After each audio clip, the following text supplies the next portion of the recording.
أعوذ بالله من الشيطان الرجيم بسم الله الرحمن الرحيم محمد رسول الله والذين معه أشداء على الكفار رحماء بينهم تراهم ركعا سجدا يبتغون فضلا من الله ورضوانا سيماهم في وجوههم من أثر السجود ذلك مثلهم في التوراة ومثلهم في الإنجيل كزرع أخرج شطأه فآزره فاستغلظ فاستوى على سوقه يعجب الزراع ليغيظ بهم الكفار وعد الله الذين آمنوا وعملوا الصالحات منهم مغفرة وأجرا عظيما. السلام علیکم ورحمۃ اللہ وبرکاتہ. میری طبیعت کافی خراب ہے. ادھر تیسرا چوتھا دن ہو گیا. بہت زیادہ ویکنیس ہو گئی ہے فلو میں. تو میں یہ تھرسڈے فرائیڈے کلاس نہیں کر پاؤں گی. کوئی نہ میں نے تیاری کی اور نہ میری ہمت ہے تیاری کرنے کی. تو آپ لوگ اس کے نیکسٹ ویک کا رکھیے گا جب فلائر بنائیے گا تو ٹھیک ہے.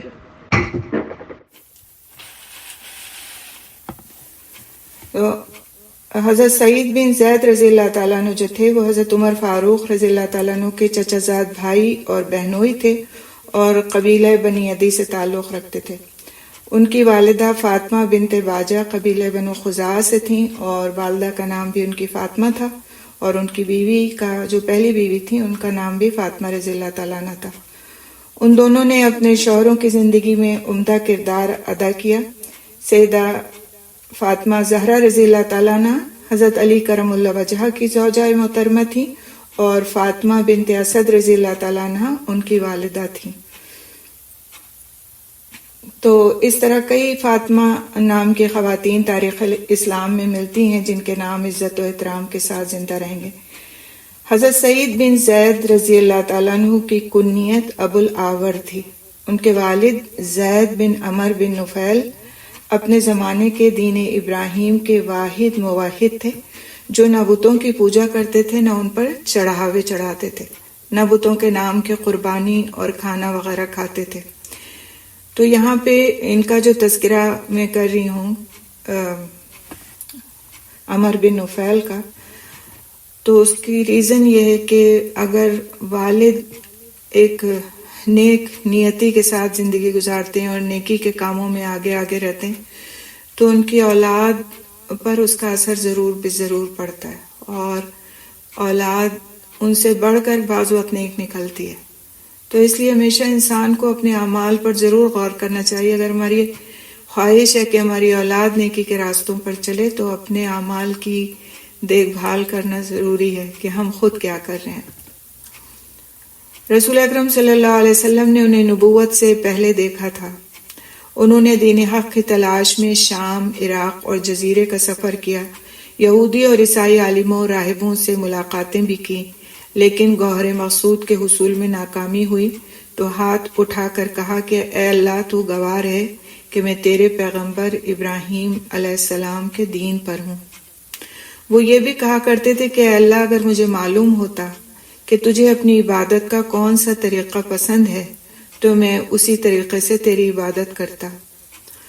ان کی توحید پرستی کی وجہ سے قریش ان کے دشمن اور درپے آزار ہو گئے اور وہ بھری دنیا میں اپنے آپ کو تنہا پاتے تھے. خود ان کے بھائی حضرت عمر رضی اللہ تعالیٰ عنہ کے والد خطاب ان کو بہت تنگ کرتے تھے. ابھی جن کا تذکرہ ہم پڑھ رہے ہیں یہ عمر رضی اللہ تعالیٰ عنہ کے چچا ہیں جن کا نام ہے عمر بن نفیل. تو ان کے جو اپنے بھائی تھے یعنی حضرت عمر رضی اللہ تعالیٰ عنہ کے جو والد تھے اور ان کا نام خطاب تھا وہ ان کو بہت تنگ کرتے تھے. اگر زید کو جناب رسالت مآب صلی اللہ علیہ وسلم کی نبوت کا زمانہ ملتا تو وہ یقیناً اسلام لاتے، لیکن آپ صلی اللہ علیہ وسلم کی بعثت سے 5 سال پہلے کسی نے غلطی سے یا شبے سے انہیں قتل کر ڈالا اور وہ غار حرا کے دامن میں دفن کیے گئے جہاں سے اسلام کا سورج طلوع ہونا تھا۔ تو زید کہا کرتے تھے کہ میں اس نبی کا منتظر ہوں جو آل اسماعیل میں سے ہوگا۔ ابن سعد کی روایت کے مطابق انہوں نے عامر بن ربیعہ سے کہا تھا کہ اگر میں نے آل اسماعیل کے ہونے والے نبی کو پا لیا تو ان پر ایمان لاؤں گا، لیکن اگر بدقسمتی سے مجھے سعادت نصیب نہ ہوئی تو اے عامر، اگر تمہاری زندگی وفا کرے اور تم انہیں پاؤ تو میرا سلام عرض کرنا۔ چنانچہ جب حضور اکرم صلی اللہ علیہ وسلم کی بعثت کے بعد عامر اسلام لائے تو آپ صلی اللہ علیہ وسلم کو زید کا سلام پہنچایا۔ آپ صلی اللہ علیہ وسلم نے ان کے سلام کا جواب دیا اور ان کے لیے رحمت کی دعا کی۔ اس فرمایا کہ میں نے زید کو جنت میں دیکھا ہے۔ بعد میں حضرت سعید بن زید اور حضرت عمر رضی اللہ تعالیٰ عنہ بن الخطاب آپ صلی اللہ علیہ وسلم کی خدمت میں حاضر ہوئے۔ حضرت سعید جن کے بارے میں آج انشاءاللہ ہم پڑھیں گے، حضرت سعید بن زید رضی اللہ تعالیٰ عنہ اور حضرت عمر رضی اللہ تعالیٰ عنہ آپ صلی اللہ علیہ وسلم کی خدمت میں حاضر ہوئے اور زید کے انجام کے متعلق سوال کیا۔ تو آپ صلی اللہ علیہ وسلم نے فرمایا کہ اللہ زید کی مغفرت کرے اور ان پر رحمت کرے، وہ دین ابراہیمی پر مرے اور قیامت کے دن وہ تنہا ایک امت کی حیثیت سے اٹھیں گے۔ سبحان اللہ، وہ تنہا ایک امت کی حیثیت سے اٹھیں گے، یعنی جس وقت نبی صف بستہ کیے جائیں گے اور ہر نبی کے پیچھے ان کی امت ہوگی، اس وقت نبیوں کی لائن میں حضرت جن کے بارے میں ابھی ہم پڑھ رہے ہیں، حضرت زید رضی اللہ تعالیٰ عنہ، تو وہ کھڑے ہوں گے اور ان کے پیچھے ان کی کوئی امت نہیں ہوگی۔ لیکن کیا فرمایا آپ صلی اللہ علیہ وسلم نے؟ قیامت کے دن وہ تنہا ایک امت کی حیثیت سے اٹھیں گے۔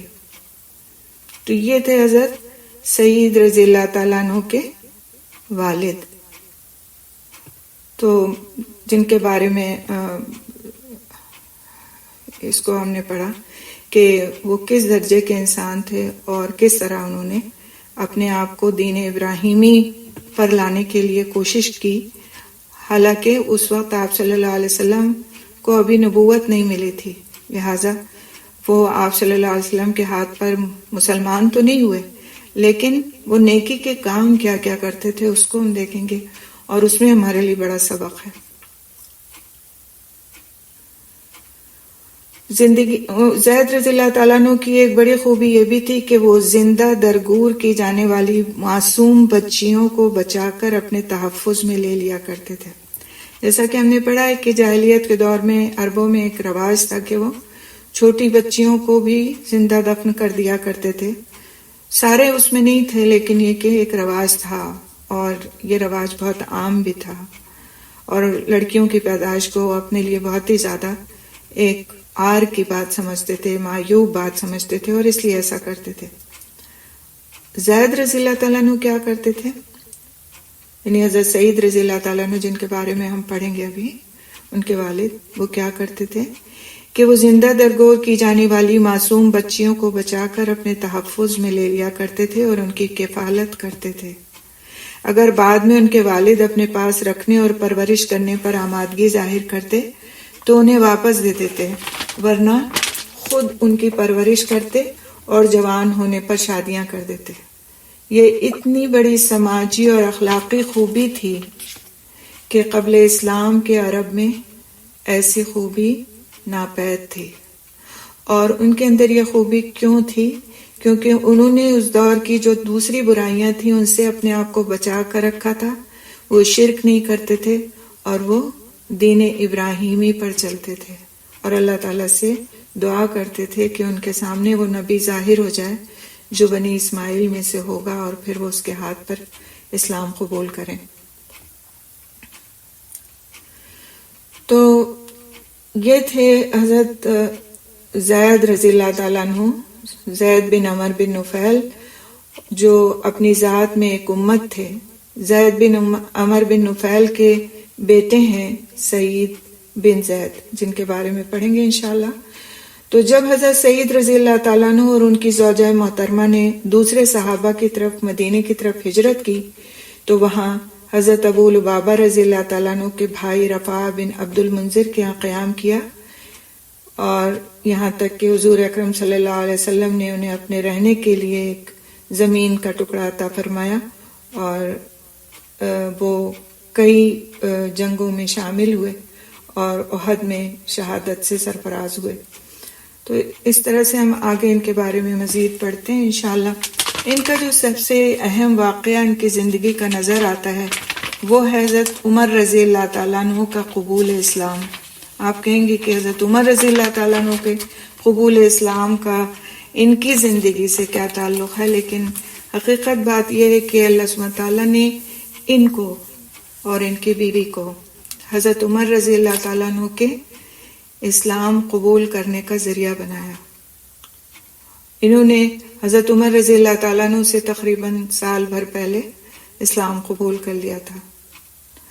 تو ہم اس واقعے کو پڑھتے ہیں اور بہت خوبصورتی کے ساتھ یہ واقعہ لکھا گیا ہے۔ حضرت نعیم بن عبداللہ رضی اللہ تعالیٰ عنہ جو ایک صحابی تھے، انہوں نے ایک دن دیکھا کہ خطاب کے بیٹے عمر رضی اللہ تعالیٰ عنہ شمشیر لیے ہوئے، تلوار لیے ہوئے، ننگی تلوار لیے ہوئے نکلے ہیں اور بہت تیزی کے ساتھ کسی طرف چلے جا رہے ہیں۔ تو عمر بن خطاب رضی اللہ تعالیٰ عنہ کہتے ہیں کہ آج محمد ابن عبداللہ یعنی صلی اللہ علیہ وسلم کا قصہ آج میں پاک کر دوں گا، نعوذ باللہ، کیونکہ وہ اپنی پھونکوں سے کعبے کا چراغ گل کرنا چاہتا ہے۔ اس نے اپنے دین سے قریش میں فتنہ و فساد اور تفرقہ و انتشار پھیلا دیا ہے، بھائی کو بھائی سے، باپ کو بیٹے سے، ماں کو بیٹی سے جدا کر دیا ہے اور ہمارے بتوں کو برا کہتا ہے۔ اس کی وجہ سے ہمارا معاشرہ تباہ ہونے کو ہے، وہ نہ رہے گا تو فتنے کی جڑ کٹ جائے گی۔ تو نعیم رضی اللہ تعالیٰ عنہ نے جب یہ سنا تو کہنے لگے کہ پہلے اپنے گھر والوں کی خبر لو، تمہاری بہن اور بھائی محمد صلی اللہ علیہ وسلم کا دین قبول کر چکے ہیں۔ بھائی سے ان کا مطلب تھا کہ تمہارے بہنوئی یا تمہارے چچا زاد بھائی۔ عمر رضی اللہ تعالیٰ عنہ کہنے لگے کہ کیا تم سچ کہتے ہو؟ نعیم رضی اللہ تعالیٰ عنہ نے کہا کہ بالکل سچ۔ عمر رضی اللہ تعالیٰ عنہ نے فرمایا کہ اچھا تو پہلے گھر والوں ہی کی میں خبر لیتا ہوں اور اس کے بعد پھر میں دیکھوں گا جو میں کرنے جا رہا تھا اس کام کو۔ اور بہت تیزی سے وہ تلوار ہلاتے ہوئے اور اپنا رخ بدل کر کے چلتے ہوئے اپنی بہن کے گھر پہنچ گئے۔ دروازے پر پہنچ کر بہت زور سے کھٹکھٹایا تو اندر سے انہیں کچھ پڑھنے کی آواز آئی اور ایک ان کی بہن کی آواز آئی کہ کون ہے؟ تو حضرت عمر رضی اللہ تعالیٰ عنہ نے بڑے غضبناک انداز میں کہا کہ دروازہ کھولو، میں ہوں عمر۔ مکان کے اندر ایک کھلبلی کسی کیفیت مچ گئی اور پھر دروازہ تھوڑا سا کھلا اور ایک نورانی صورت نوجوان خاتون نمودار ہوئی جو حضرت عمر رضی اللہ تعالیٰ عنہ کی بہن تھی۔ حضرت عمر رضی اللہ تعالیٰ عنہ انہیں دھکا دیتے ہوئے بڑی بے صبری سے اندر داخل ہوئے اور گھر کے اندر نوجوان خاتون کے علاوہ ایک پروقار بلند و بالا قوی الجثہ نوجوان کو بھی موجود دیکھا جو تقریباً 20 سال کے تھے اور ان کی بہن کے شوہر تھے۔ حضرت عمر رضی اللہ تعالیٰ عنہ کو دیکھ کر ایک لمحے کے لیے ان کے چہرے پر گھبراہٹ طاری ہوئی اور یہ حضرت سعید بن زید رضی اللہ تعالیٰ عنہ تھے۔ لیکن پھر انہوں نے بہت پروقار اور سکون کی کیفیت ان کی کیفیت پھر وقار اور سکون کی ہو گئی۔ پہلے گھبرائے لیکن پرسکون ہو گئے۔ پھر حضرت عمر رضی اللہ تعالیٰ عنہ سیدھے ان کی طرف گئے اور ان کا گریبان پکڑ کر بہت پرزور آواز میں پوچھا کہ تم لوگ کیا پڑھ رہے تھے؟ اب لوگ حضرت عمر رضی اللہ تعالیٰ عنہ کی جو آواز تھی اس میں اتنی گونج تھی کہ بڑے بڑے لوگ اس کی تاب نہیں لا پاتے تھے۔ یعنی کہ ایک دفعہ وہ اپنے بال کٹوا رہے تھے، ان کے بارے میں آتا ہے کہ ایک بار اپنے بال کٹوا رہے تھے اور انہوں نے کچھ کہا تو جو بال کاٹ رہا تھا وہ شخص بے ہوش ہو کر گر گیا۔ تو ان کی آواز میں قدرتی گونج تھی اور بہت زیادہ لہیم شہیم بہت اونچے قد کے انسان تھے۔ اب آپ سوچیں کہ وہ غضبناک ہیں، غصے میں بھی ہیں اور اس وقت وہ بات کر رہے ہیں اور ابھی وہ مسلمان نہیں ہوئے ہیں کہ ان کے اندر کسی قسم کی نرمی ہو، لیکن وہ پوچھتے ہیں اپنے بہنوئی سے کہ کیا پڑھ رہے تھے تم لوگ؟ تو انہوں نے کہا کہ کچھ نہیں. تو عمر رضی اللہ تعالیٰ عنہ نے کہا کہ سچ بتاؤ، میں نے خود سنا ہے اور میں نے یہ بھی سنا ہے کہ تم بھی بے دین ہو گئے ہو اور تم پر بھی بنو ہاشم کے محمد کا جادو چل گیا ہے. ٹھہرو، میں تمہیں ابھی اس بے دینی کا مزہ چکھاتا ہوں. اور اس کے بعد ان کے بالوں کو پکڑ کر ان کو نیچے گرا دیا اور گھونسوں اور ٹھوکروں کی بارش کر دی، اور اس مار کٹائی سے ان کا جو سر تھا پھٹ گیا اور وہ اپنے ہی خون میں نہا گئے. وہ صحت مند اور توانا تھے، عمر رضی اللہ تعالیٰ عنہ کی دراز دستی کا جواب دے سکتے تھے یا کم سے کم اپنا ہی دفاع کر سکتے تھے، مگر وہ ایسا نہیں کرتے. کیوں نہیں کرتے؟ بہت ہی ایک ایسی وجہ اس میں بیان کی گئی کہ انہوں نے ایسا کیوں نہیں کیا. انہوں نے حضرت عمر رضی اللہ تعالیٰ عنہ پر ہاتھ کیوں نہیں اٹھایا، حالانکہ وہ بھی قوی تھے، نوجوان تھے اور ان کی مارنے کا جواب دے سکتے تھے. لیکن ابھی ستانے والوں کے خلاف ہاتھ اٹھانے کی اجازت دین نے نہیں دی تھی. اللہ کے رسول صلی اللہ علیہ وسلم نے اجازت نہیں دی تھی کہ دین کے خلاف اگر کوئی بات کرتا ہے تو اس کو اسی طرح جواب دیا جائے. ابھی صرف صبر و برداشت کا امتحان تھا، اور اس صبر و برداشت پر حضرت سعید رضی اللہ تعالیٰ عنہ پورے اترتے ہیں اور فرماتے ہیں اشہد ان لا الہ الا اللہ و اشہد ان محمد الرسول اللہ. میں گواہی دیتا ہوں کہ اللہ کے سوا کوئی عبادت کے لائق نہیں اور محمد صلی اللہ علیہ وسلم اس کے رسول ہیں. یہ سن کر عمر رضی اللہ تعالیٰ عنہ کا جوش غضب اور بڑھ جاتا ہے اور ان کی مار پیٹ میں مزید شدت پیدا ہو جاتی ہے. یہ دیکھ کر وہ جو نوجوان خاتون تھیں جو ان کی بہن تھیں آگے بڑھیں اور اپنے شوہر کو بچانے کے لیے سینہ سپر ہو گئیں، لیکن وہ بھی عمر رضی اللہ تعالیٰ عنہ کے ہاتھوں بری طرح پٹ گئیں اور ان کا چہرہ لہو لہان ہو گیا. اور اس وقت وہ حضرت عمر رضی اللہ تعالیٰ عنہ کے سامنے سینہ تان کر کھڑی ہو گئیں اور ان کو چیلنج کیا کہ عمر، یہ سچ ہے کہ ہم دونوں محمد صلی اللہ علیہ وسلم کا دین قبول کر چکے ہیں. اب موت بھی اسلام کو ہمارے دلوں سے نہیں نکال سکتی. اب ہم کبھی بت نہیں پوج سکتے، تو اس سے جو ہو سکتا ہے کر لے. عمر رضی اللہ تعالیٰ عنہ ان زخمی خاتون کا یہ چیلنج سن کر ششدر رہ جاتے ہیں. ان کے زخمی چہرے پر نظر ڈالتے ہیں تو دل پگھلنے لگتا ہے. اپنی سگی بہن تھی تو دل میں نرمی آ جاتی ہے. ایک مبہم سی پریشانی لاحق ہو جاتی کہ شاید چھوٹی بہن اور بہنوئی کو ناحق مارا. وہ خاصی نرم آواز میں اپنی بہن سے کہتے ہیں اچھا تم لوگ جو کچھ پڑھ رہے تھے مجھے بھی دکھاؤ، میں بھی اسے پڑھ کر دیکھوں کہ یہ کیا چیز ہے جو لوگوں کو محمد صلی اللہ علیہ وسلم کا دیوانہ بنائے دیتی ہے. تو نوجوان خاتون جواب دیتی ہیں کہ مجھے اندیشہ ہے کہ کہیں تو اسے ضائع نہ کر دے. تو عمر رضی اللہ تعالیٰ عنہ نے فرمایا کہ نہیں، میں صرف اسے پڑھ کر دیکھنا چاہتا ہوں کہ یہ کیسا کلام ہے. تو فرمایا انہوں نے، ان خاتون نے، ان کی بہن نے، اگر پڑھنا چاہتے ہیں آپ تو پہلے غسل کر کے پاک صاف ہو جائیے. یہ اللہ کا کلام ہے، ناپاک ہاتھوں میں نہیں دیا جا سکتا. عمر رضی اللہ تعالیٰ عنہ نے فرمایا یہ کیوں؟ آج سے پہلے میں نے کبھی کوئی ایسا کلام نہیں پڑھا جس کے پڑھنے سے پہلے غسل کرنا پڑا ہو. تو انہوں نے فرمایا یہ قرآن ہے، اللہ کا مقدس کلام ہے، اسے ناپاک لوگ نہیں چھو سکتے. تو عمر رضی اللہ تعالیٰ عنہ پر ذہنی مروبیت کے آثار نمایاں ہوئے اور فرمانے لگے کہ تو میں گویا ناپاک ہوں، خیر پانی لاؤ، میں غسل کرتا ہوں. بہن پانی لا کر دیتی ہیں اور غسل کی ترکیب بتاتی ہیں، اور عمر رضی اللہ تعالیٰ عنہ کے ذہن و قلب کی مروبیت کے تاثرات کو دیکھ رہی ہوتی ہیں. غسل سے فراغت کے بعد وہ نوجوان خاتون قرآن پاک کے اجزاء عمر رضی اللہ تعالیٰ عنہ کے آگے لا کر رکھ دیتی ہیں. اس پر سورہ طٰہٰ کی آیات ہیں. عمر رضی اللہ تعالیٰ عنہ بسم اللہ الرحمن الرحیم سے شروع کر کے پڑھنے لگتے ہیں اور ایک ایک لفظ کے ساتھ متاثر ہوتے چلے جاتے ہیں اور دل و دماغ سے کفر کی تاریکی اور زنگ اترتا چلا جاتا ہے. چہرے کی رنگت اور دل کی کیفیت بدل جاتی ہے. کلام اللہ کے الفاظ و بیان کی شوکت و ندرت اور فصاحت و بلاغت انہیں مسحور کر لیتی ہے. معانی و مضمون کی رفت و طرفگی اور تاثیر کفر و شرک کی کثیف و تاریک دنیا سے اٹھا کر انہیں ایک دوسرے ہی عالم میں لے جاتی ہے جو بہت پاکیزہ اور لطیف ہے۔ جب وہ اس آیت کریمہ پر پہنچتے ہیں، اننی انا اللہ لا الہ الا انا فاعبدنی واقم الصلاۃ لذکری، سورہ طٰہٰ کی آیت نمبر 14، جس کا ترجمہ ہے میں ہی اللہ ہوں، میرے سوا کوئی عبادت کے لائق نہیں، تو میری ہی عبادت کیا کر اور میری یاد کے لیے نماز پڑھا کر۔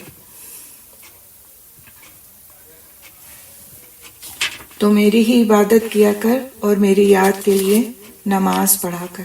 تو بے اختیار پکار اٹھتے ہیں سبحان اللہ، کیا عمدہ کلام ہے۔ اشہد ان لا الہ الا اللہ واشہد ان محمد الرسول اللہ، میں گواہی دیتا ہوں کہ خدا ایک ہے اور میں گواہی دیتا ہوں کہ محمد صلی اللہ علیہ وسلم اللہ کے رسول ہیں۔ اور اس طرح حضرت عمر رضی اللہ تعالیٰ عنہ اسلام میں داخل ہو جاتے ہیں، اور ان کے اسلام میں داخل ہونے کا وسیلہ کون بنا ہے؟ حضرت سعید بن زید رضی اللہ تعالیٰ عنہ، جن کے بارے میں انشاءاللہ آج ہم مختصراً پڑھیں گے۔ یوں رسول اللہ صلی اللہ علیہ وسلم کی ایک دن پہلے کی مانگی ہوئی دعا اللہ نے ایک خوش نصیب کے حق میں قبول فرمائی۔ رسول اکرم صلی اللہ علیہ وسلم نے بارگاہ خداوندی میں دعا کی تھی کہ اے اللہ، عمر بن ہشام اور عمر بن الخطاب میں سے جو تجھے پسند ہو اسے اسلام میں داخل فرما۔ تو عمر بن ہشام تو ابو جہل بن کر رہا، اور دوسرے کو اللہ سبحانہ تعالیٰ نے فاروق اعظم بنا دیا۔ تو اللہ کی راہ میں پٹنے اور لہو لہان ہونے والے نوجوان میاں بیوی عمر بن الخطاب کے بہنوئی اور چچا زاد بھائی سعید بن زید تھے، اور ان کی بیوی عمر رضی اللہ تعالیٰ عنہ کی بہن فاطمہ رضی اللہ تعالیٰ عنہ بنت خطاب تھی۔ اللہ تعالیٰ نے ان سعید روحوں کی استقامت اور عظیمت ایمانی کے ذریعے عمر بن الخطاب کو اسلام کے دوسرے خلیفہ راشد کی شکل میں مسلمانوں کو عطا فرمایا، اور دنیا کی کوئی تاریخ ان کے ذکر کے بغیر مکمل نہیں سمجھی جا سکتی۔ تو یہ تھے ابو الاعور سعید بن زید بن عمر بن نفیل، موحد ابراہیمی زید بن عمر کے سابق الایمان موحد و مومن بیٹے، جن کے باپ قیامت کے دن تنہا ایک امت کی حیثیت سے اٹھیں گے۔ حدیث عشر مبشرہ کے راوی بھی یہی سعید بن زید رضی اللہ تعالیٰ عنہ ہیں، اور یہ حدیث انشاءاللہ ہم آخر میں دیکھیں گے۔ تھوڑا سا ان کے بارے میں ہم مزید پڑھتے ہیں کہ انہوں نے رسول اکرم صلی اللہ علیہ وسلم کے زمانے میں کس طرح سے تمام غزوات میں شرکت کی، اور پھر خلفائے راشدین کے زمانے میں ان کا کیا رول رہا۔ حضرت سعید بن زید رضی اللہ تعالیٰ عنہ غزوہ بدر کے سوا تمام غزوات اور مشاہد میں رسول اکرم صلی اللہ علیہ وسلم کے ساتھ رہے، اور نہایت شجاعت اور استقامت اور فداکاری سے لڑے، جیسا کہ حضرت طلحہ رضی اللہ تعالیٰ عنہ بن عبید اللہ کے حالات میں مذکور ہوا کہ غزوہ بدر سے کچھ دن پہلے حضور صلی اللہ علیہ وسلم نے حضرت طلحہ اور حضرت سعید رضی اللہ تعالیٰ عنہ کو شام سے آنے والے قافلہ قریش کا پتہ لگانے کے لیے بھیجا تھا، تو اس وجہ سے یہ غزوہ بدر میں شریک نہیں ہو سکے تھے۔ جب وہ قافلے کی خبر لے کر واپس آئے تو حضور صلی اللہ علیہ وسلم بدر کی فتح سے واپس آ رہے تھے۔ حضرت صلی اللہ علیہ وسلم نے سعید رضی اللہ تعالیٰ عنہ اور طلحہ رضی اللہ تعالیٰ عنہ بھی عشرہ مبشرہ میں سے تھے، ہم نے بہت پہلے ان کے بارے میں پڑھا بھی ہے اپنی اس سیریز میں۔ تو آپ صلی اللہ علیہ وسلم نے ان دونوں کو مال غنیمت میں سے حصہ بھی دیا، اور فرمایا کہ جہاد کا ثواب بھی ملے گا، گویا بدریوں کی صف میں شامل کر لیا گیا تھا ان دونوں کو۔ صحیح بخاری میں حضرت سعید رضی اللہ تعالیٰ عنہ کا نام اصحاب بدر کی فہرست میں پایا جاتا ہے۔ فتح مکہ کے موقع پر ایک دستہ فوج کے وہ افسر تھے۔ خلفائے راشدین کے عہد میں ہم دیکھتے ہیں کہ جب سرور کائنات صلی اللہ علیہ وسلم کے بعد خلفائے راشدین کے ساتھ ان کا جو وقت گزرا، اس میں انہوں نے ان کے ساتھ بھرپور تعاون کیا، اور جو خدمت بھی ان کے سپرد کی گئی اسے حسن خوبی سے سر انجام دیا۔ حضرت عمر رضی اللہ تعالیٰ عنہ کے عہد میں جہاد شام میں پیدل فوج کے وہ افسر تھے، جنگ اجنادین میں رسالے کے سپہ سالار تھے، اور اپنی شجاعت سے انہوں نے امتیاز حاصل کیا۔ دمشق کے محاصرے میں انہوں نے حصہ لیا، جنگ فحل میں پیدل فوج کی قیادت کی، ہمس کے رومی گورنر کو لڑائی میں قتل کیا، جس کے بعد ہمس پر مسلمانوں کا قبضہ ہو گیا۔ جنگ یرموک میں جب مسلمانوں کے میمنہ کو رومیوں نے دبا لیا اور ان کے پاؤں اکھڑنے لگے تو جن افسروں نے انتہائی پامردی، ثابت قدمی اور قوت ایمانی کا مظاہرہ کیا ان میں سعید رضی اللہ تعالیٰ عنہ بن زید بھی تھے۔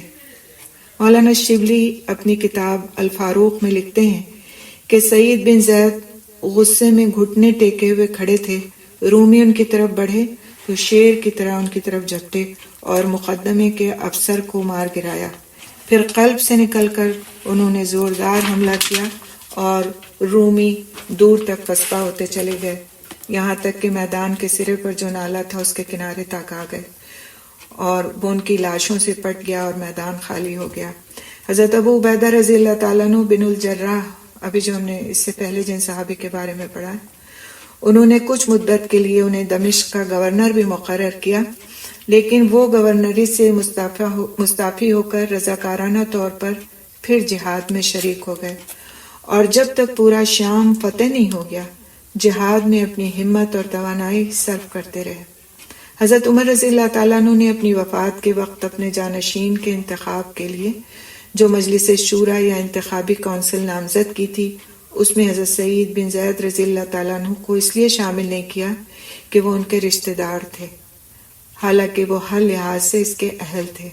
تاہم سعید رضی اللہ تعالیٰ عنہ چونکہ فطرتاً قناعت پسند، خاموش طبع اور شہرت کو ناپسند کرتے تھے، اس لیے انہوں نے یہ بات ان کو ناگوار نہیں گزری۔ انہوں نے حضرت عثمان رضی اللہ تعالیٰ عنہ کے ہاتھ پر بیعت کر لی اور خاموشی اور گوشہ نشینی کے ساتھ زندگی بسر کرتے رہے۔ حضرت عثمان رضی اللہ تعالیٰ عنہ کی شہادت کے وقت وہ کوفہ میں تھے۔ سانحہ شہادت کی جب انہیں خبر ملی تو انہیں بہت زیادہ رنج و افسوس ہوا۔ کوفہ کی مسجد میں، جامع مسجد میں تقریر کی اور کہا کہ اے لوگو، تم نے جو سلوک عثمان رضی اللہ تعالیٰ عنہ کے ساتھ روا رکھا، اگر اس سلوک کی وجہ سے کوہ احد اپنی جگہ سے ٹل جائے تو اس کا ٹل جانا مناسب ہوگا۔ یعنی یہ اتنی بڑی بات ہے کہ ایک پہاڑ اپنی جگہ سے ہل سکتا ہے۔ شہادت عثمان کے بعد جب فتنوں نے سر اٹھایا تو ان سے بالکل الگ تھلگ رہے اور حالات پر کڑتے رہے۔ بقیہ زندگی انہوں نے زہد و عبادت میں گزار دی، نہ جنگ جمل میں کسی طرف سے شریک ہوئے، نہ جنگ صفین میں کسی طرف سے شریک ہوئے، اور مدینے کے قریب وادی عقیق میں گوشہ نشین ہو گئے اور زندگی کے باقی ایام انہوں نے وہیں خاموشی کے ساتھ گزار دیے۔ مورخین نے ان کے مفصل حالات لکھنے میں ایک طرح سے بخل سے کام لیا ہے، اس لیے کہ وہ غالباً نمود و نمائش اور جاہ طلبی سے دور بھاگتے تھے، اور پہلے دو خلفاء کے دور کے بعد وہ اسلامی ریاست اور معاشرے کے معاملات میں بہت کم سرگرم اور فعال دکھائی دیتے ہیں۔ حتیٰ کہ تاریخ اس بارے میں بھی خاموش ہے کہ انہوں نے حضرت علی رضی اللہ تعالیٰ عنہ کی بیعت بھی کی تھی یا نہیں، تاہم ان کے دل میں خلیفہ چہرم کا بے حد احترام تھا۔ ایک دفعہ کوفہ کی جامع مسجد میں کوفہ کے گورنر حضرت مغیرہ بن شعبہ رضی اللہ تعالیٰ عنہ کی مجلس میں بیٹھے تھے کہ ایک شخص نے حضرت علی رضی اللہ تعالیٰ عنہ کی شان میں گستاخانہ کلمات کہے۔ حضرت سعید رضی اللہ تعالیٰ عنہ برداشت نہیں کر سکے اور گورنر کو مخاطب کرتے ہوئے سختی سے فرمایا کہ اے مغیرہ، یہ میں کیا دیکھتا ہوں کہ لوگ تیرے سامنے رسول صلی اللہ علیہ وسلم کے اصحاب کو برا بھلا کہتے ہیں اور تو انہیں منع نہیں کرتا۔ تو نہیں جانتا کہ علی ان لوگوں میں سے ہیں جنہیں خود رسول صلی اللہ علیہ وسلم نے جنت کی بشارت دی۔ مغیرہ رضی اللہ تعالیٰ عنہ ان دنوں حضرت معاویہ رضی اللہ تعالیٰ عنہ کی طرف سے کوفہ کے گورنر تھے۔ حضرت سعید رضی اللہ تعالیٰ عنہ جنگ جمل، جنگ صفین اور مسلمانوں کے باہمی اختلافات پر بہت زیادہ پریشان ہوتے تھے، بہت کڑتے تھے، اور ہمیشہ وہ بغض اور افتراق سے بچ کر رہے اور مسلمانوں کے خیر خواہی کا جذبہ ان کے دل میں موجزن رہا۔ ان کی طبیعت میں سادگی اور انکسار تھا، دل دنیاوی جاہ و حشمت سے بے نیاز تھا، علم و فضل کے لحاظ سے فضلائے صحابہ میں سے تھے، یعنی ان کا علم و فضل بہت زیادہ تھا۔ صرف عقیق کی جاگیر پر گزر بسر تھی، یعنی وادی عقیق میں جو ان کو ایک ٹکڑا زمین کا ملا ہوا تھا، بس اسی پر اس کی گزر بسر تھی۔ آخر میں حضرت عثمان رضی اللہ تعالیٰ عنہ نے عراق میں انہیں کچھ جاگیر دے دی تھی۔ اہل بدر اور احد کے برابر ان کو وظیفہ ملتا تھا۔ بہت لالچ سے بہت پاک اور قناعت پسند تھے، لوگوں کے حقوق کا خاص خیال رکھتے تھے اور مستجاب الدعوات واقع ہوئے تھے۔ مستجاب الدعوات کا مطلب کیا ہے کہ اللہ سبحانہ تعالیٰ ان کی دعائیں قبول کرتے تھے۔ تو اسی سلسلے کا ایک واقعہ آتا ہے کہ ایک دفعہ بنی امیہ کے زمانے میں جب مروان بن الحکم مدینے کا گورنر تھا، اروا نامی ایک عورت نے اس سے شکایت کی کہ سعید بن زید رضی اللہ تعالیٰ عنہ نے اس کا ایک زمین کا ٹکڑا زبردستی ہتھیا لیا ہے۔ مروان نے حضرت سعید رضی اللہ تعالیٰ عنہ کو بلا بھیجا۔ انہوں نے مروان کو جواب دیا کہ تم میری نسبت یہ بدگمانی کرتے ہو کہ میں نے اس عورت کا قطع زمین غصب کر لیا ہے، حالانکہ میں نے رسول اکرم صلی اللہ علیہ وسلم سے سنا ہے کہ جو شخص ایک بالشت بھر زمین پر ظلم سے قبضہ کرے گا، یہ بہت سننے والی حدیث ہے کہ جو شخص ایک بالشت بھر زمین پر ظلم سے قبضہ کرے گا، قیامت کے دن اسے ویسے ہی 7 ٹکڑے 7 قطعات زمین کا طوق پہنایا جائے گا۔ لیکن مروان نہیں مانا اور حضرت سعید رضی اللہ تعالیٰ عنہ سے قسم کھانے کو کہا۔ اس پر وہ اس زمین سے جس پر جھگڑا تھا اس سے دستبردار ہو گئے، لیکن انہوں نے بد دعا کی کہ یا اللہ اگر یہ عورت جھوٹی ہے تو یہ اندھی ہو جائے اور اسے اسی کی زمین میں موت آئے یا اپنے ہی گھر کے کنویں میں گر جائے اور مسلمانوں پر میرا حق اور سچائی ظاہر ہو جائے۔ انہوں نے بد دعا کیوں کی تھی؟ کیونکہ ظاہر ہے وہ ایک صحابی رسول تھے اور ان پر ایک عام عورت نے آ کر الزام تراشی کی تھی۔ اگر وہ الزام اسی طرح سے رہ جاتا تو پھر لوگوں میں یہ مشہور ہو جاتا کہ صحابی رسول بھی اس طرح سے نعوذ باللہ جھوٹ بولتے ہیں اور صحابی رسول بھی اس طرح نعوذ باللہ دوسروں کی چیزیں ہتھیا لیتے ہیں۔ اس لیے انہوں نے یہ بد دعا کی تاکہ ان کی سچائی ثابت ہو جائے۔ اللہ کی قدرت دیکھی کہ اس نے اپنے نیک اور سچے بندے کی دعا قبول کی اور تھوڑی ہی مدت کے بعد اروا کی بینائی جاتی رہی اور پھر ایک دن وہ اپنے ہی گھر کے کنویں میں گر کر مر گئی۔ تب سے اہل مدینہ میں یہ کہاوت بن گئی کہ آماک اللہ کما آماک آمل اروا، یعنی خدا تجھے اسی طرح اندھا کر دے جس طرح اس نے اروا کو اندھا کیا۔ تو یہ انہوں نے جو کیا تھا یہ کام، یہ صرف ایک طرح سے صحابہ کرام رضی اللہ تعالی عنہم اجمعین کی عظمت کو برقرار رکھنے کے لیے کیا تھا کہ ان سے اس طرح کے کام سرزد نہیں ہوتے۔ حضرت سعید بن زید رضی اللہ تعالیٰ عنہ سے 48 احادیث مروی ہیں۔ بہت زیادہ احادیث نہیں ہیں اسے، لیکن 48 احادیث مروی ہیں۔ اور جو یہ عشر مبشرہ والی حدیث ہے جس میں آپ صلی اللہ علیہ وسلم نے عشر مبشرہ کے بارے میں بتایا کہ کون کون لوگ جنت میں جانے والے ہیں، تو وہ حدیث حضرت سعید بن زید رضی اللہ تعالیٰ عنہ سے ہی مروی ہے، اور اس کو ہم دیکھیں گے انشاءاللہ۔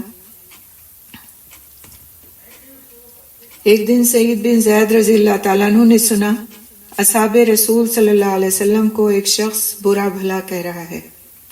ان کا چہرہ غصے سے سرخ ہو گیا، فرمانے لگے میں گواہی دیتا ہوں کہ اس بات کو میرے کانوں نے سنا اور میرے دل و دماغ میں ثبت ہو گئی۔ میں جھوٹا راوی نہیں کہ اللہ کے رسول سے جھوٹی بات بیان کروں۔ اللہ کے رسول صلی اللہ علیہ وسلم نے ارشاد فرمایا 10 لوگ جنت میں ہیں، ابو بکر جنت میں، عمر جنت میں، عثمان جنت میں، علی جنت میں، طلحہ جنت میں، زبیر جنت میں، عبد الرحمن بن عوف جنت میں، سعد بن ابی وقاص جنت میں، ابو عبیدہ بن جراح جنت میں رضی اللہ عنہم، اور اگر تم چاہو تو میں 10ویں کا نام بھی لے دوں۔ یعنی 9 کے نام بتائے اور 10ویں کا نام نہیں بتایا۔ فرمایا اگر تم چاہو تو میں 10ویں کا نام بھی لے دوں۔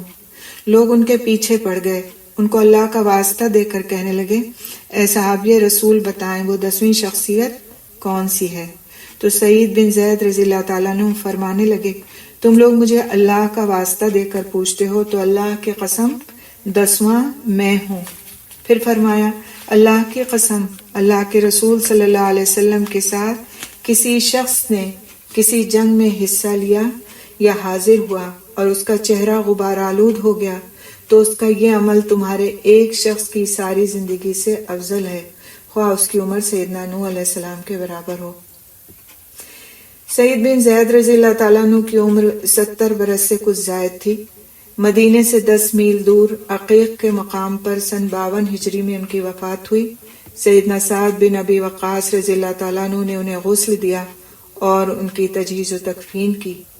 وہ لوگوں کے ساتھ ان کی میت کو لے کر مدینہ منورہ آئے اور انہیں وہیں دفن کیا گیا۔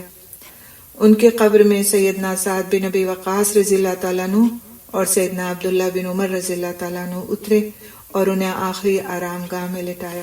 اللہ تعالیٰ ان پر اپنی ہزاروں نعمتیں اور رحمتیں نازل فرمائے، اور اللہ تعالیٰ ہمیں ان صحابہ کرام رضی اللہ تعالیٰ عنہ مجمعین کی جو ہم نے مختصر طرح سے سیرہ پڑھی ہے اس کو فالو کرنے کی توفیق دے، اور اس کو ہمارے لیے مشعل راہ بنائے۔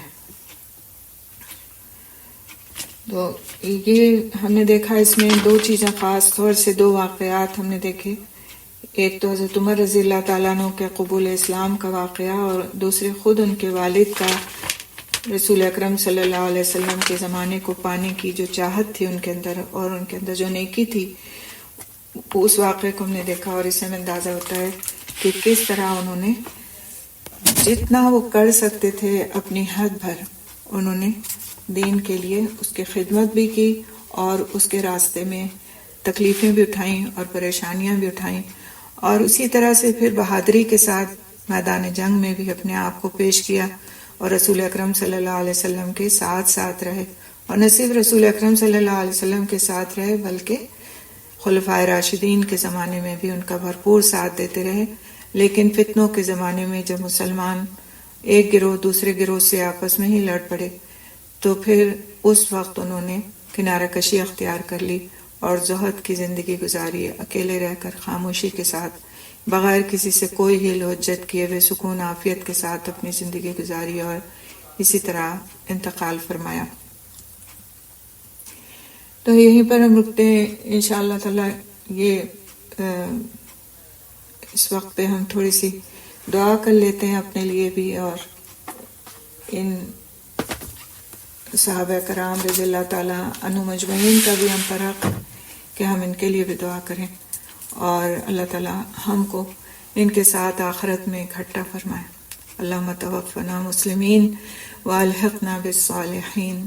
اللہ تعالیٰ ان اصحاب پر اور رسول اکرم صلی اللہ علیہ وسلم کے تمام اصحاب پر اپنی بے پناہ رحمتیں، نعمتیں اور برکتیں نازل فرمائیں، اور جس طرح سے اللہ سبحانہ تعالیٰ ان سے راضی ہوا اور وہ اللہ سبحانہ تعالیٰ سے راضی ہیں، اللہ تعالیٰ اس کو بے حد قبول فرمائے۔ یہ ان کی زندگی کی اور ان کی شخصیتوں کی ایک بہت ہی خوبصورت بات ہے کہ وہ اپنے رب سے راضی تھے۔ اللہ تعالیٰ ہمیں بھی اس بات کی توفیق عطا فرمائے کہ ہم اپنے رب سے راضی ہوں اور ہمارا رب ہم سے راضی ہو جائے۔ اللہم وفقنا لما تحب و ترضی۔ اللہ تعالیٰ ہم کو ہر اس کام کی توفیق نصیب فرمائے جس سے ہمارا رب راضی ہو جائے۔ یا رحم الراحمین، ہم نے جو کچھ بھی پڑھا ہے ان اصحاب کے بارے میں، ان لوگوں کے بارے میں، ان شخصیتوں کے بارے میں، اللہ تعالیٰ اپنی رحمت سے ہمیں ان سے سبق حاصل کرنے کی توفیق عطا فرما، ان کو ہمارے لیے، ہماری زندگیوں کے لیے مشعل راہ بنا دے، اور ان کی زندگی کے خوبصورت واقعات سے ہمیں سبق لینے والا اور ہمیں ان کو آگے پہنچانے والا بنا، اور مزید اصحاب کرام کے بارے میں بھی پڑھنے اور صحابیات کے بارے میں پڑھنے اور علم حاصل کرنے کی ہم کو توفیق عطا فرما، کیونکہ یہی وہ علم ہے کہ جس کے ذریعے سے انسان قرآن اور سنت تک بھی پہنچتا ہے۔ جب ہم ان اصحاب کے بارے میں پڑھتے ہیں، ان کے جو زندگیاں ہیں اور ان کی جو فکریں تھیں اور جس طرح سے ان کی محنتیں تھیں، جب وہ ہم ان کے بارے میں پڑھتے ہیں تو ہمارے اندر ایک طرح کا شوق آتا ہے کہ آخر کیسے یہ کردار سامنے آتے ہیں، کس طرح سے ان کرداروں کی کردار سازی ہوئی کہ جن کو ہم صحابہ کرام کے نام سے جانتے ہیں، اور تب ہم کو پتہ چلتا ہے کہ ان کی کردار سازی کرنے والا قرآن تھا، اور رسول اکرم صلی اللہ علیہ وسلم کی ذات تھی اور رسول اکرم صلی اللہ علیہ وسلم کی سنت اور حدیث تھی، تب ہمارے اندر شوق پیدا ہوتا ہے کہ ہم بھی پڑھیں ان چیزوں کو کہ کیسے اور کیسے قرآن اور سنت سے لوگ جڑے تو ان کی زندگیاں بدل گئیں۔ آپ دیکھیں کہ حضرت عمر رضی اللہ تعالیٰ عنہ کی زندگی جس وقت وہ پہنچے اپنے بہن بہنوئی کے گھر، ان کی شخصیت جو ہمیں نظر آتی ہے وہ ایک بالکل مختلف شخصیت ہے، اور جن عمر رضی اللہ تعالیٰ عنہ کے بارے میں ہم نے اپنی کلاسز میں پڑھا، وہ عمر رضی اللہ تعالیٰ عنہ ایک بالکل مختلف شخصیت کے شخص نظر آتے ہیں، جو اپنی موت کے وقت کہتے ہیں کہ مجھے اٹھاؤ اور میرے چہرے کو زمین پر رکھ دو، مٹی پر رکھ دو میرے چہرے کو، میرے گال کو، تاکہ میں اپنے رب کے حضور اس حال میں پہنچوں کہ میرا چہرہ گردآلود ہو۔ سبحان اللہ۔ اور ایک طرف وہ عمر تھے کہ جنہوں نے اپنی سگی بہن اور سگے بہنوئی کو زخمی اور لہولوان کر دیا تھا۔ تو یہ فرق کیسے آیا؟ اللہ تعالیٰ سے بہت دعا ہے کہ اللہ تعالیٰ اسی طرح کے فرق ہماری زندگیوں میں ہم کو نصیب فرما دے۔ ہم کتنی بھی سخت طبیعت کے مالک ہوں، اللہ تعالیٰ ہمیں قرآن اور حدیث کی برکتوں سے، اپنی رحمتوں سے ایسی ہی نرم طبیعتوں کا مالک فرما دے۔ اپنی رحمت سے ہمارے مزاجوں کو اللہ تعالیٰ تبدیل فرما دے، ہمارے اخلاق کو تبدیل فرما دے۔ اللہم حسن خلقنا کما حسنت خلقنا۔ اللہ تعالیٰ ہماری جس طرح تو نے ہماری تخلیق، ہماری خلق، ہماری صورت شکل، ہمارے اعضاء بہتر بنائے، اسی طرح اس سے بھی بڑھ کر تو ہمارے اخلاق کو بہتر بنا دے، کیونکہ ہم اخلاق پر تو اپنی توجہ نہیں کرتے۔ ہم بعض دنیا کے لوگوں کے سامنے اچھے تو بن جاتے ہیں، لیکن حقیقت میں ہمارے اندر وہ اخلاقی خوبیاں ہوتی نہیں جو مطلوب ہیں، جن کے لیے ہم سے ہمارا دین کہتا ہے کہ تمہارے اندر یہ اخلاق ہونا چاہیے، تمہارے اندر یہ نرمی ہونا چاہیے، تمہارے اندر اس طرح کے خیر خواہی ہونا چاہیے، تمہارے اندر اس طرح قربانی کے جذبے ہونا چاہیے، جیسے ان صحابہ کرام کے اندر تھے، جیسے ان شخصیتوں کے اندر تھے۔ آپ دیکھیں کہ جاہلی دور میں جس وقت انہوں نے اسلام قبول نہیں کیا، وہ کس طرح کے لوگ تھے، لیکن جب انہوں نے اسلام قبول کر لیا، جب وہ اللہ تعالیٰ کے سچے بندے بن گئے، تو پھر انہوں نے اپنی دل چاہنے کی ہر چیز کو چھوڑ دیا، انہوں نے جاہلیت کی ہر رسم پر اپنا پیر رکھ دیا، اور انہوں نے اس کو قطعاً اور قطعاً اس طرح چھوڑ دیا کہ جیسے کوئی بالکل دستبردار ہو جاتا ہے کسی چیز سے اور اس کا خیال تک اس کے دل میں نہیں آتا۔ اللہ تعالیٰ ہمیں بھی ان بدعتوں سے اپنی پناہ میں کر لے جن کو ہم نے اپنی زندگی کا مقصد بنا رکھا ہے، اور جن کو ہم بہت کچھ سمجھ کر کے کرتے ہیں کہ یہی کچھ زندگی ہے، یہی عبادت ہے، اور اسی پر اگر ہم چلیں گے تو ہم کامیاب ہو جائیں گے۔ اللہ تعالیٰ ہمیں ان بدعتوں کو چھوڑنے والا بنا دے، ان طور طریقوں کو چھوڑنے والا بنا دے جن کو ہم اپنے دین کا حصہ سمجھ کر کرتے چلے جاتے ہیں۔ اللہ تعالیٰ ہمیں ان صحابہ کرام رضی اللہ تعالیٰ عنہم اجمعین کی جیسی ہمت نصیب فرما کہ جو ہم اپنی زندگیوں کو بدلنے والے بن جائیں۔ اپنے نفس کی چاہنے والی چیزوں کو چھوڑ دینا سب سے مشکل کام ہے۔ انسان ایک درجے میں شیطان تک پہ اپنی دعاؤں کے ذریعے سے، اپنی عبادتوں کے ذریعے سے قابو پا لیتا ہے، لیکن اپنے نفس کے شیطان پر قابو نہیں پا پاتا۔ اللہ تعالیٰ ہمیں وہ قوت عطا فرما دے، اپنی رحمت سے وہ ہمت عطا فرما دے کہ ہم اپنے نفس کے شر سے اس کی پناہ میں آ جائیں۔